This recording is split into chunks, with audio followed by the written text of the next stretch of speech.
फल है। और पहले सतयुग में कौन किए थे उनको बतलाइए। तो बोले कि पहले सतयुग में द्विज शर्मा नाम के एक राजा थे। उनके 2 पुत्र थे।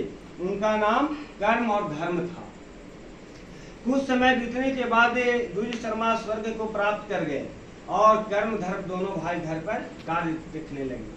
और धर्म की स्त्री सुंदर स्वभाव वाली और पतिव्रत धर्म की भली भांति पालन करने वाली थी। और कर्म की स्त्री कर्कशा थी, जो प्रतिदिन झगड़ा करती रहती थी घर में। तो धर्म की स्त्री प्रत्येक वर्ष कर्मा एकादशी व्रत को करती थी और झूठ देव का पूजन करने के बाद ऋतु फल जो होता था वो प्राप्त करके इकट्ठा करके लाती थी और उसको खाती थी। रोज जो भी ऋतु फल मिलता है और भाद्र पद में जरूर खाना चाहिए नया नया फल। तो दूसरे दिन प्रातः नित्य कर्म से निर्मित होकर दही और भात कर्मी के साग के साथ पारण करती थी। इस व्रत के प्रभाव से सभी प्रकार के विघ्न नष्ट हो जाते हैं और मृत्युलोक में सुख को भोग कर अंत में स्वर्ग की प्राप्ति हो जाती है।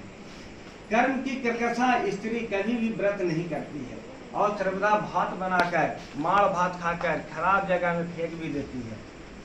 और कुकर्म के से उसके कर्म गृह छोड़कर भाग गए। अंत में राजा भी अपने कर्म को ढूंढने के लिए जंगल को प्रस्थान कर गए। कहाँ कर्म मिलेगा? तो भैया तो पत्नी तो मिल नहीं गई है कर्कशा, अब हम क्या करें? तो रास्ते में राजा अपने एक मित्र के यहाँ कुछ समय के लिए ठहर गए, किंतु